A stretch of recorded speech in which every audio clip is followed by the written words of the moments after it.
Let's see. So actually there are a lot of different types of contracts that can be signed in this legislation. The contract is signed with the authorizer. So it's the authorizer that can close the school. All right, the trouble is that when legislation allows charter schools to shop around for their preferred authorizer, it opens the door for corruption and abuse. The bottom line is that if any charter school legislation is brought forward, we have to go through it with a fine-tooth comb. So this is all a little abstract, so let's take a look at an actual charter school and an actual EMO. In 2006, the Green Dot EMO opened the charter school Animo Justice. In 2010, after failing to address some critical problems with staffing, Green Dot closed the school.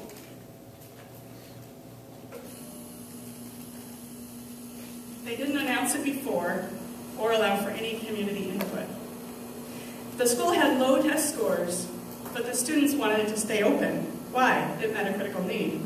It was the only school in the Green Dot network to offer an ELL program, and it served a population that was about 90% Latino, 90% free and reduced lunch, and nearly half English language learners. Wonder why the scores were low. It wasn't the school's fault.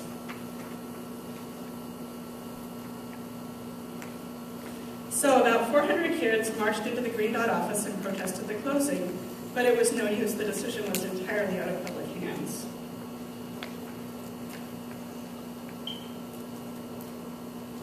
So that's 5 reasons to oppose charter schools. They don't work as promised, they cause too much teacher burnout and turnover. They are segregating our students and worsening inequities. They have a high rate of closure, and they take away our democratic control over our kids' educations. But if charter schools aren't the solution, what is?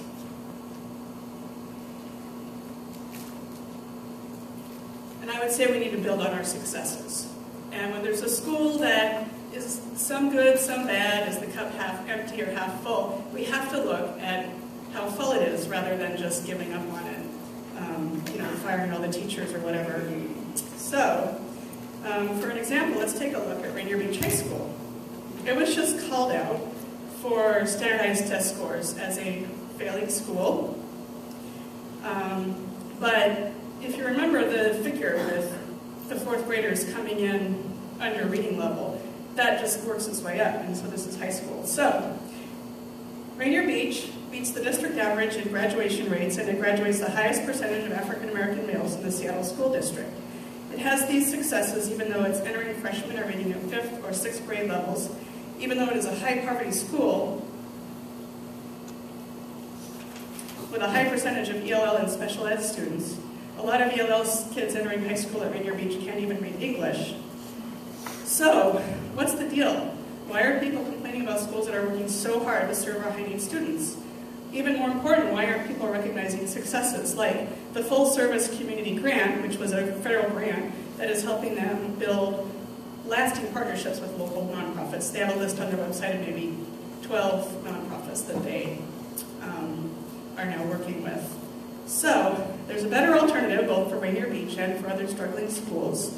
It's the one thing among all the education policy debates that's rarely tried, and that's funding.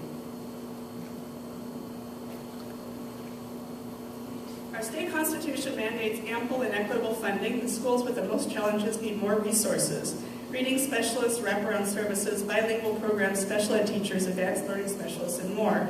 So my fairly simple solution is for billionaires and corporate philanthropists who are pouring millions of dollars into charter schools to instead take that money and use it to pay their taxes.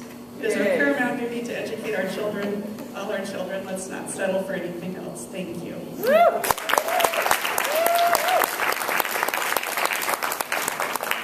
Thank you, Kristen. Melissa?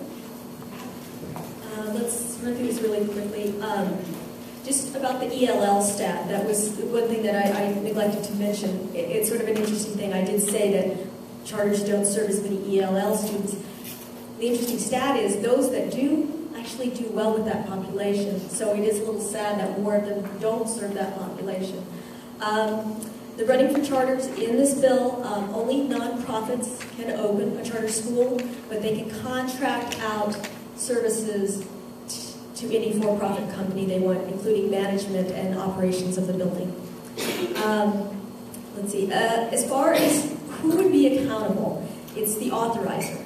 So if you have a charter come into your community, you would probably have to go to the authorizer. That might be UW, it could be your school board, it could be the Washington State Charter Commission in Olympia. There may or may not be a local control that you can go to. And let's see and also that they do have a higher rate of teacher burnout, I'm not going to use the word burnout, teacher and principal turnover than average schools. One thing I did forget to mention, charters tend to be smaller schools, and many parents like smaller schools. And I just want to put a plug in here. I was at the school board meeting last night, and there were 38 more teachers in our district that have become board certified. And we have the 5th highest total of board certified teachers in the nation. Thank you to all 3 speakers. So now we're going to open it up for questions. So if you have a burning question, you can either shout or you're welcome to come use the mic. I can shout. All right. I'm curious about what the outcome measures were with the Credo study when you say this school does better, this one does worse, about the same, like on what outcome measures? Is it just based on standardized testing or graduation rates? I mean, are there multiple outcomes or?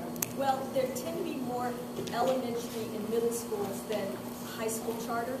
So I don't think they even bothered. I'm sorry. I don't think they even bothered to look at a graduation rate. But yeah, I think it's on the state tests. And that's the other thing I forgot to mention. So charter schools do have to take state assessments. They just don't have to take district assessments. For example, they wouldn't do math testing if they didn't want to. Kristen or Beth, do you have any?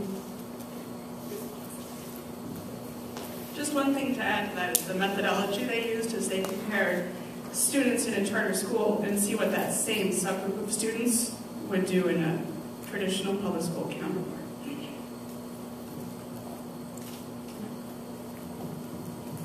More questions? Kate? My question is for actually both of you, but Kristen kind of covered this, but Mr. Pettigrew has not covered this, and I've actually asked him several times, because he likes to talk about the achievement gap toolbox.